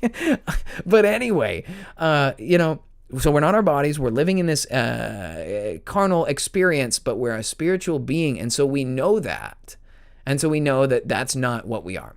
But since we are engaged in this world, there are certain attributes that the world has. I always like to talk about how the Spirit of the Lord hovers over the face of the deep in the Genesis accounts. There's like an infinite sea of water, right? Because it says he makes a firmament to separate the waters above from the waters below. It's like, boom, he spawns a bubble in an infinite sea, and we're in there now. He's looking in at us, kind of like how you always see these images of like God looking down at the globe, but it's not quite that. He's like looking down through the cosmos at the plane. It's really awesome. Totally authentic too. He's like actually doing that. Right? Because, the throne with the green rainbow there, the Aurora Borealis. It's all very awesome and very kind of self-explanatory, but I think that it's worth reiterating. But we're not the creatures we think we are. We are not the beings that we think we are. And so we are basically energy. And our energy is inside the energy is inside the body. Sorry, I got distracted by chat. Pearl was asking what was the name of that movie I was talking about. It was either The Promised Neverland, which is the anime, or it's the Willem Dafoe vampire movie, and I think it's called Daybreakers. I think that's what it's called. Really good movie. Maybe we'll do a watch-along party one time, like a random stream where I just like watch that and we do commentary on all the weird secret stuff they put in. Who knows? That'd be kind of cool. Maybe we do that as like members only if we can get past that dang wall. Yeah, Trey says it's Daybreakers. Right on. It is a good movie. I like it. I like that it has a good ending where humanity wins. Life wins, right? The curse is destroyed, I think, in that way. But as we were saying, Val says our soul and spirit are from God, absolutely. So we are mainly energy powering this thing. We are the fuel inside the tank of this machine that God put us in, fearfully and wonderfully. He designed us these vessels, as Val said, these vessels. Just let the chat roll a little bit. I'll let you guys be up here. It's good to see you guys. Thank you for being here. If you're just now popping in, this is the Main Character Podcast, level 36, made possible by the Cult of Khan. That's you guys, and thank you for being here for the human farm. I guess you don't have a choice, right? You're stuck. You're stuck on the human farm. You are livestock, my friend. Anyway. So, with that being said, we are energy beings, and so I think that we are being harvested for more than just our bodies, right? So it would be understood, like, oh, they're rounding people up. They're feeding them to the monsters. Probably.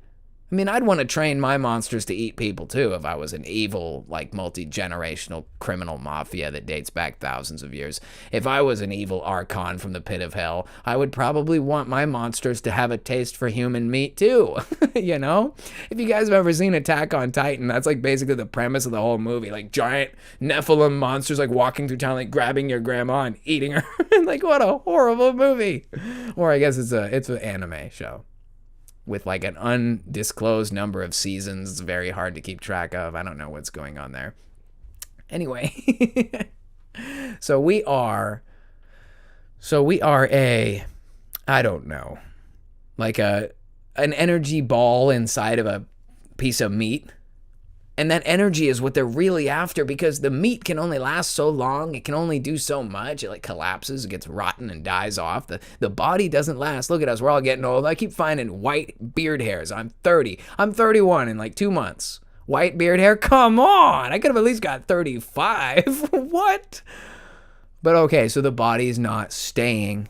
It's not lasting, and it's not going with us. And unless we get some transmutation, like, they glow softly under light. No need for a desk lamp. You've transmitted, you now emit a soft yellow glow everywhere you go.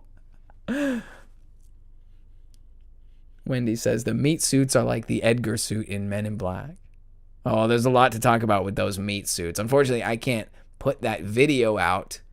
But I suppose that if you come over to the Telegram, you could probably find it. I think we have a way to distribute it, maybe. Anyway, all I'm trying to say, Val says, our vessels are the Mercedes SL 500. Well, some people got an SL 500. I got like a short peasant gene.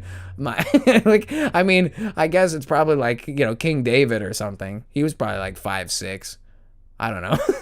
I'm just making that up.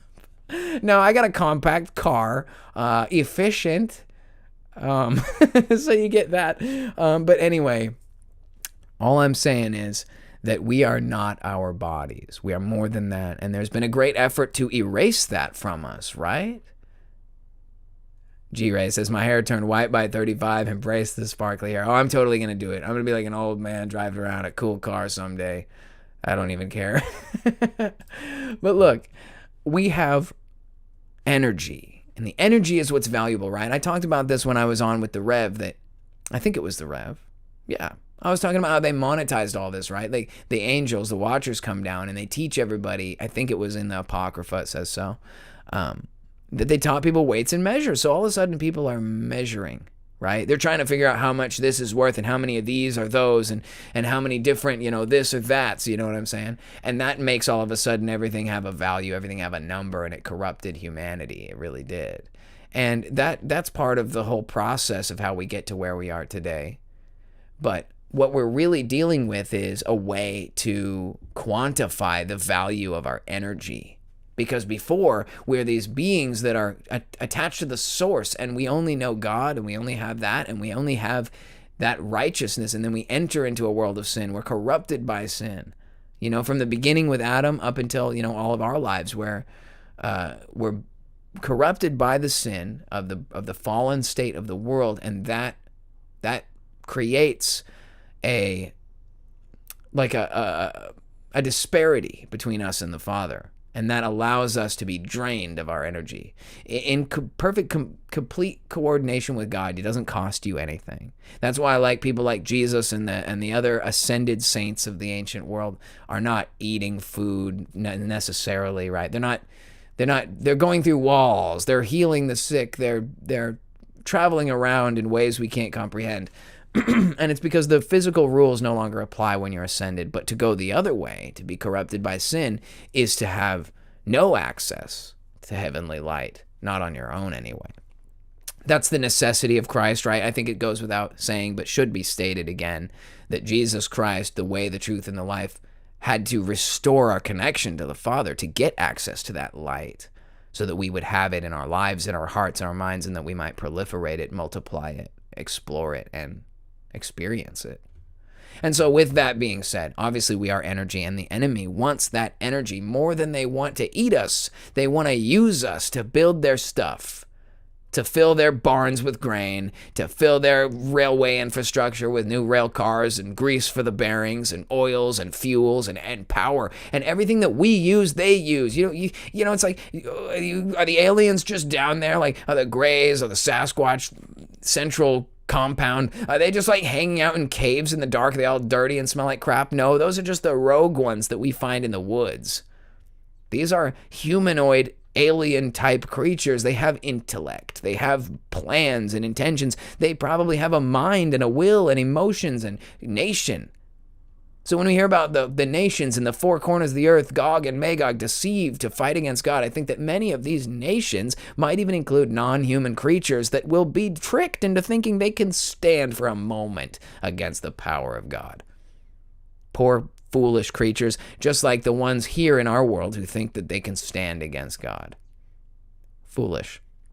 So here we go. Wendy and I had a conversation a couple weeks ago about plants, right? I think I talked about this. But I'll bring it up again because remember, we're conglomerating all these pieces into this human farm understanding.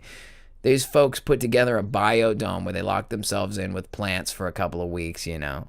And in this time, they were basically trying to figure out if the plants could create enough air for like a sustainable environment. Well, they failed, okay? And it wasn't because the plants aren't good enough, but it's just because they only scrub. They don't produce oxygen. Now, this is a bunch of speculation. Of course, people get mad. I'm a plant scientist. I went to school for it. I know more than you. Anyway, I'm just saying that I really think that the issue is not that the plants are creating oxygen, because remember, carbon and oxygen together is CO2. 2 oxygens, 1 carbon. Carbon sticks to 2 oxygens. You have carbon dioxide, and that's what happens when you and I breathe the air. We exhale carbon dioxide. And basically, the plants are scrubbing that carbon molecule off of the oxygen. They're taking the carbon out of the atmosphere and leaving O2, which is oxygen. 2 O's, no carbon corrupting them. This is the same as with water, okay? The water at its pure state is 2 oxygens and 1 hydrogen, H2O. Or two hydrogens, 1 oxygen, my bad. And so you have an oxygen molecule stuck to 2 hydrogens, that's water. And of course, we talked about this for a moment, that the world was made in this infinite sea, the waters above, the waters below. This is a very wet world.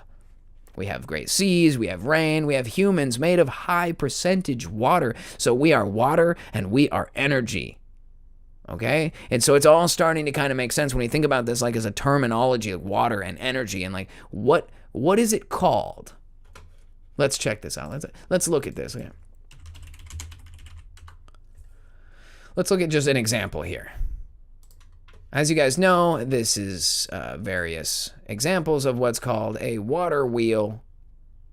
And what happens is water flowing in a river, downstream, whatever, pushes on these panels, causes this wheel to rotate. And there's various applications throughout history, but it's essentially it's a mechanism used to create what they call water power. Like you would say, this is water powered. And oftentimes you would connect one of these water wheels either to an output shaft for, say, like a mill, and it would use to run like saws or grain crushing tools or different varying uses of that. And then obviously later in history, you would connect something like this to a generator, like an alternator, or effectively you would turn this kinetic rotational energy into electrical energy through coils and various other components. And what you're doing is you're taking this kinetic energy created by the force of the water flowing. And now think about that term, flow. The flow of water. When we talk about energy moving, we use the same term. We call it the flow of energy, and it has a direction. It has resistances, just like water as it flows over rocks and logs. And so there's this correlation between water and energy, just like you and me. We are a combination of water and energy. The world is a combination of water and energy and other things, right? But simply put, the current is what's driving the water wheel. So if we're looking at a water wheel, pushing a water wheel down the stream, that kinetic energy is measured as the current of the river. And I find that very interesting because what we now have is the current is being harnessed by the turbine, right? And it's taking that energy and it's converting it. Energy's never lost. It's only ever transferred. And so the current of the water, the energy in the water is translated into electricity, and we power houses with it. And even to the point where if we look today at like the dam infrastructure of the United States, that dam infrastructure, it's giant turbines being turned by enormous currents from giant flows of water, turning these giant turbines, generating electricity, and to an extent, it powers much of our electrical infrastructure in the United States. Obviously, we have some nuclear, we have some coal, we have wind, and all that combined creates our energy infrastructure. But what I'm getting at is, and the same is true, right, when you're talking about wind turbines, air currents, that's what they call it. So the energy in the realm moving around is measured in currents, energy and air and water all being moved around, all being measured in currents. It's all energy and water. It's very interesting. But what's more interesting to me is if you consider a river, right? Like think about a stream flowing. We can go back to our little water wheel here. You can see a couple of these hanging out over here, maybe a little current flowing by this little old place over here. What a cute little setup, A lot of these seem kind of like derelict or out of service, but whatever. We got water flowing right here. Here we go. There's some nice water flowing, current flowing. What do they call the sides of the river, right? So here you have this water flowing current. What do they call the sides of the river? River banks. Because they contain the energy. Because the banks contain our energy in the form of money. They monetized your energy. They converted your energy from kinetic, from time, from thought, from speaking. Your energy, your soul, is converted to money. Currency, right? The current. And they store it and they manage it with the bank. Just like the river's flowing and the banks are holding the energy where they want it to go. Channeling it in the direction it's supposed to go. Channeling the energy, right? Channeling. Wow. And I didn't come up with this, obviously. Just trying to explain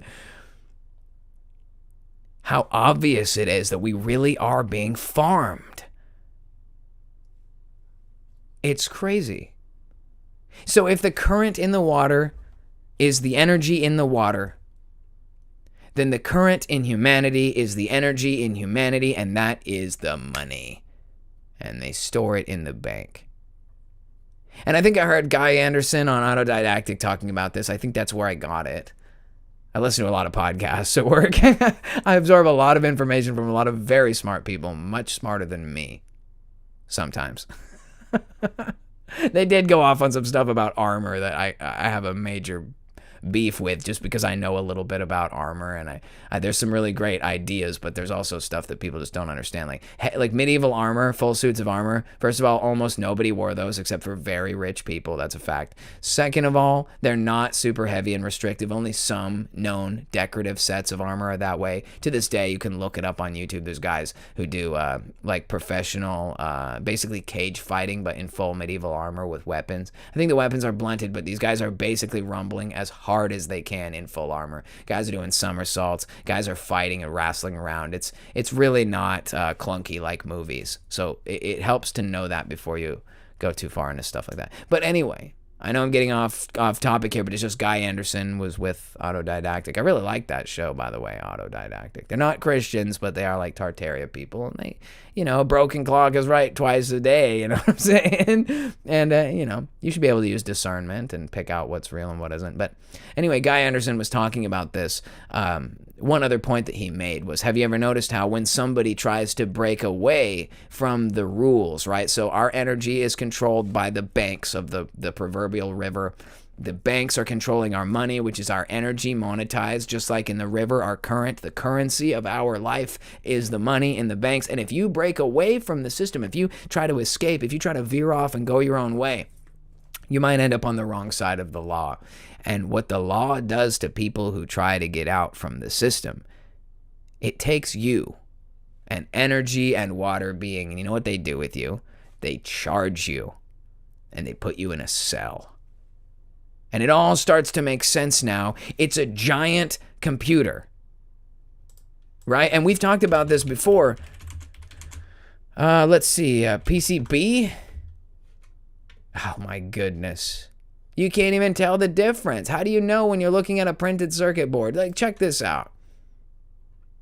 So this is, I don't even know what I'm looking at, but like, so, you just like look at like let's just go like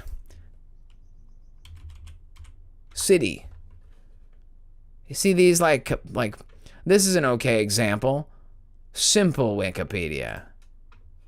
You see all these little plugs and buildings and stuff, and then you look up like a printed circuit board. Oops. And I know that you see what I see. Look at how these, I know, again, we've talked about this before, but like, see how these have like the columns? It's the Parthenon. Is it Parthenon? Pantheon?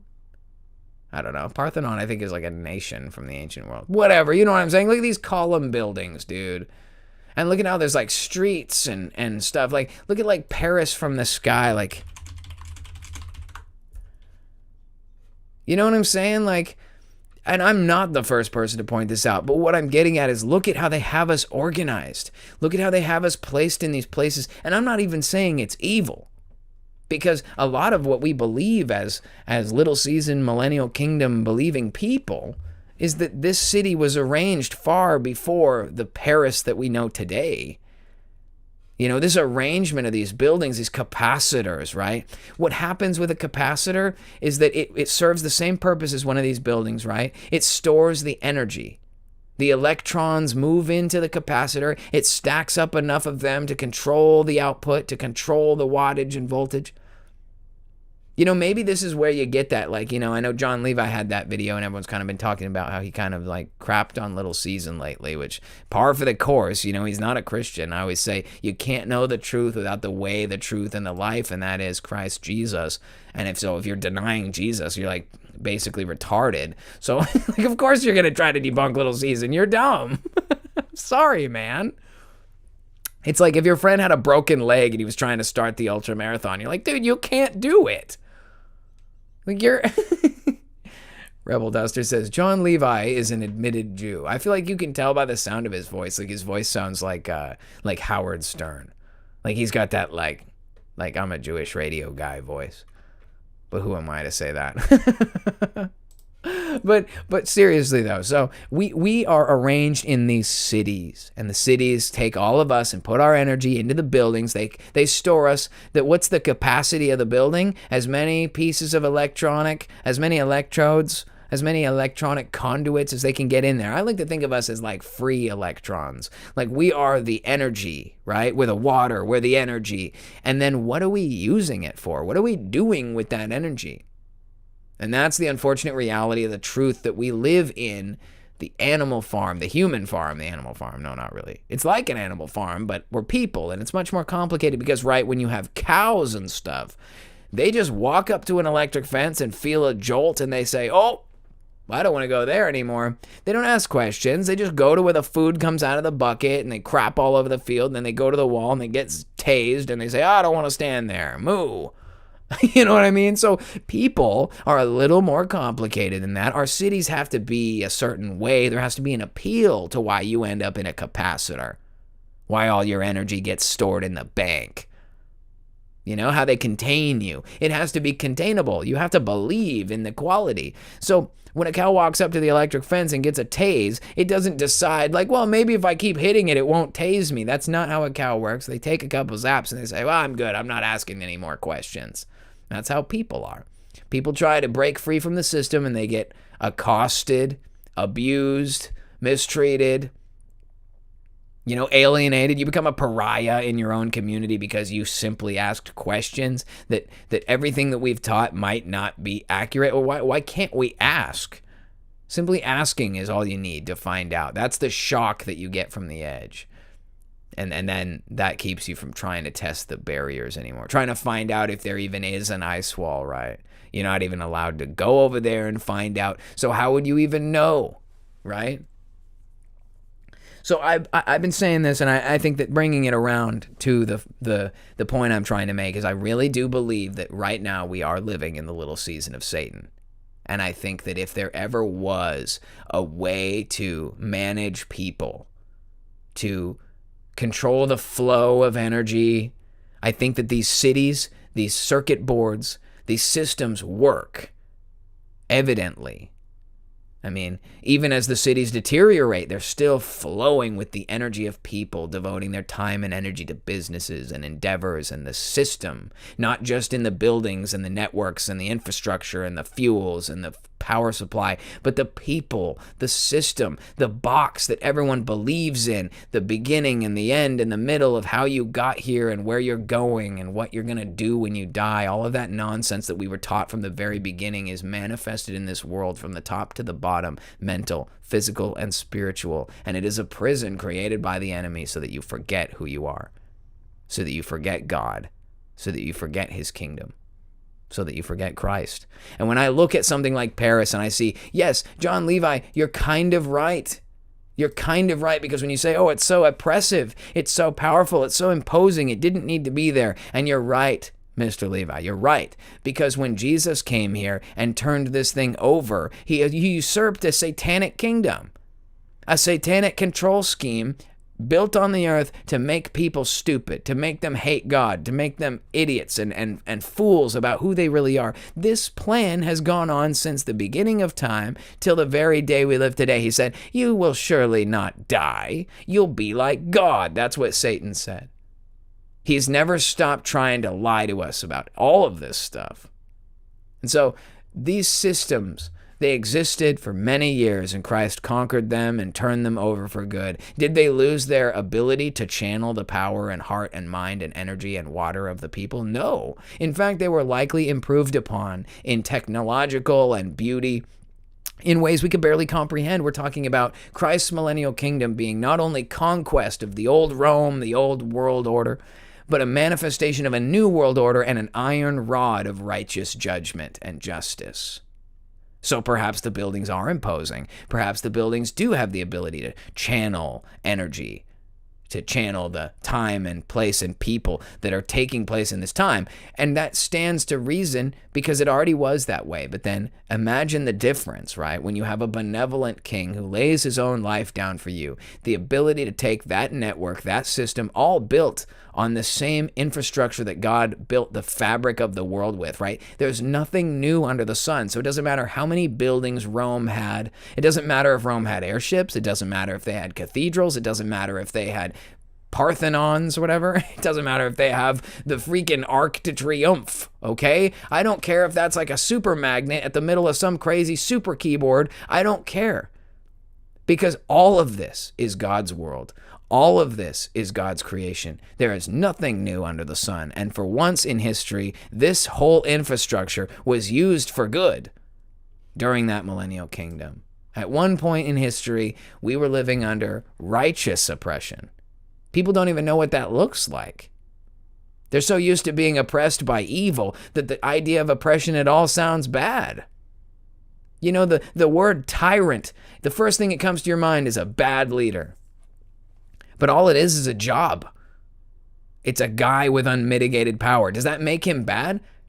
You know, I said this once. I was like, by definition, the word tyrant is it just means the boss, applesauce.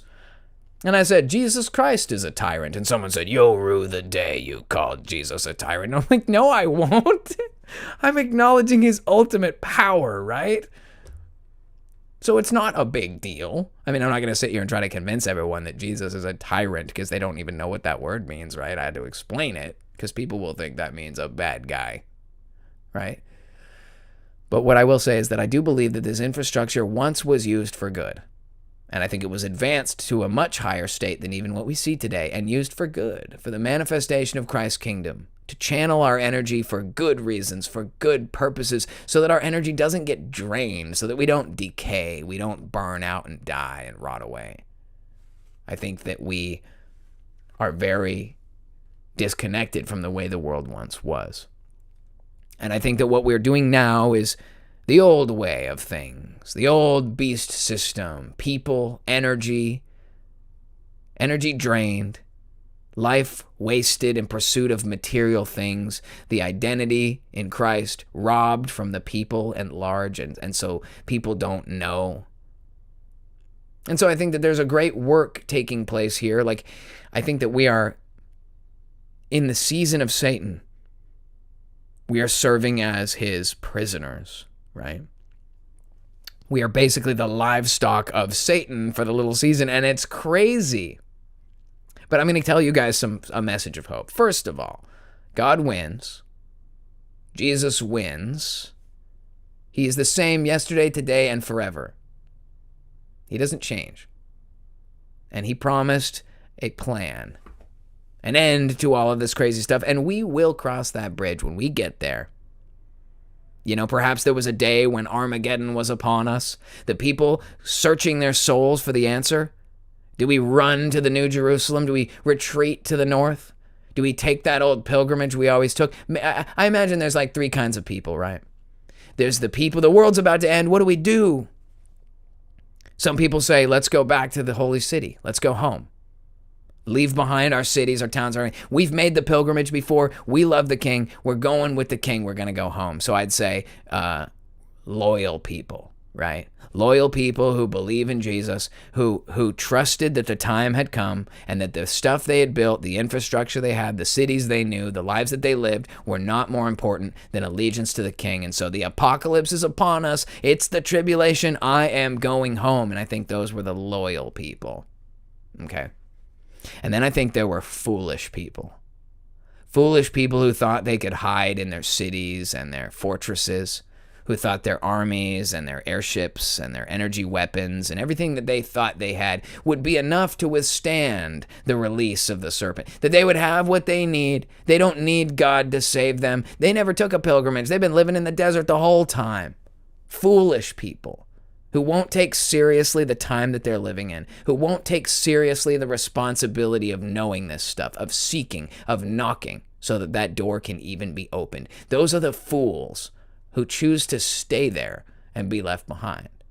And then I think there is one other kind of person who would have been here during the Armageddon, after the apocalypse, whatever you want to call it. I guess it's not Armageddon. I don't know. Maybe it is. The end of the world comes. The end of the millennial reign. Satan is about to be released. The world is coming to an end. And the loyalists, they go home.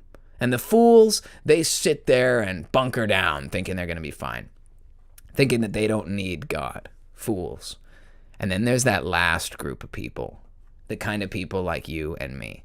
The kind of people who said, I am not going to quit my mission of sharing the truth of the gospel of Jesus Christ, that God so loved the world, that he sent his only begotten Son, so that we would not perish, but that we would have everlasting life. Somebody had to carry the torch into the season.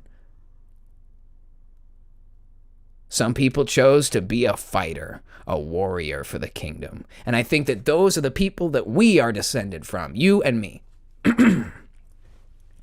The kind of people who are not going to take no for an answer, who are not going to go quietly into the dark. You know, the Bible in Revelation, it says that Satan has to be loosed for a time and whatever. But you know what it doesn't say in the Bible? that Satan has a fun time in the little season. It doesn't say that Satan has a smooth ride. And if you ask me, I say we should make his ride suck. I think that if he doesn't like loud noise, we need to show up to the front of his house and start ramming on the party bus horn. I think that we need to take this little season and take every chance that we can to give glory to Christ Jesus, to do what Jesus has called us to do, to become the people that God wants us to be, and to resist the devil. Right? Because when we pray, Our Father who art in heaven, hallowed be thy name. Thy will be done. Thy kingdom come on earth just as it is in heaven. Give us this day our daily bread. Keep us going, Father, and deliver us from the evil one, because he is out to get us. And I say, this is our opportunity now. The Spirit is working. God is showing people the way. We're knocking, and the door is opening. And I believe that God is doing a great work through his Son and through the Holy Spirit in this community, showing people who they really are in Christ, and that we don't have to just sit here and take it. I say we make whatever is left of Satan's little season a living hell for that guy. And I say we do it in Jesus' name, because I want him already feeling the heat by the time he goes in the pit. Amen. We'll give it another honk for that. Right on. Guys, it's been awesome. It's been solid. Really. I just want to say thank you all for being here. Thank you for making this possible. I always say made possible by the Cult of Con. That's you guys. And I really do mean that.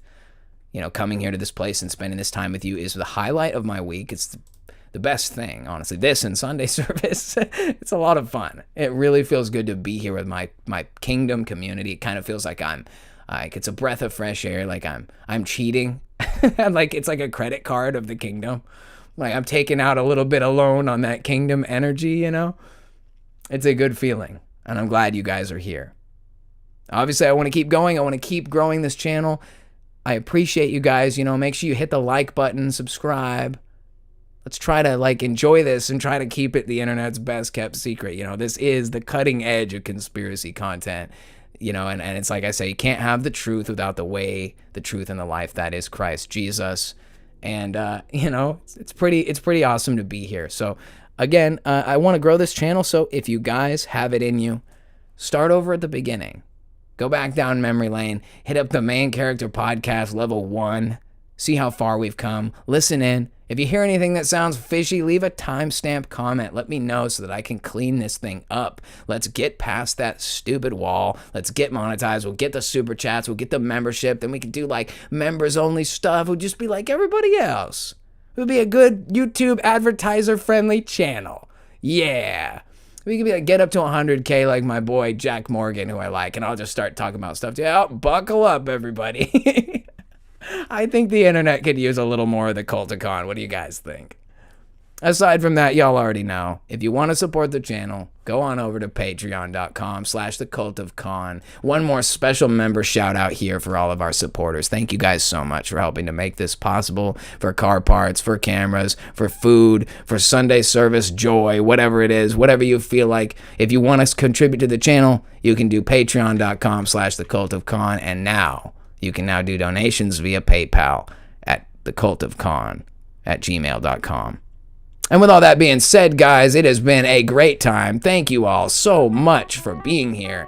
It has been an amazing time. It has been the Human Farm, the main character podcast, level 36, made possible by the Cult of Con. That's you guys. I'm Con Man, and thank you for being here. And we'll see you guys later. Take it easy.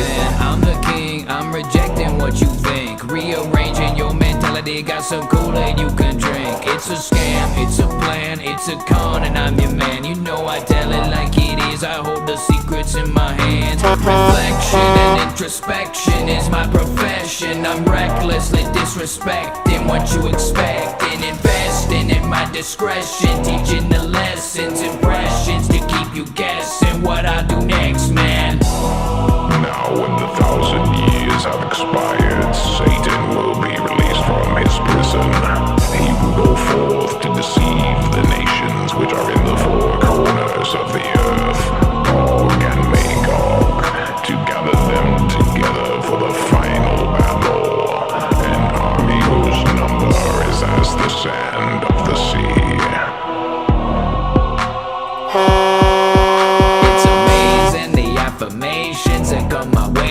I fake it until I make it. The truth is waiting, complacent organizations. They say I'm racist, they hating, they making payments on my vacation. I'm the man, I'm the king, I'm rejecting what you think. Rearranging your mentality, got some Kool-Aid you can drink. It's a scam, it's a plan, it's a con, and I'm your man. You know I tell it like it is, I hold the secrets in my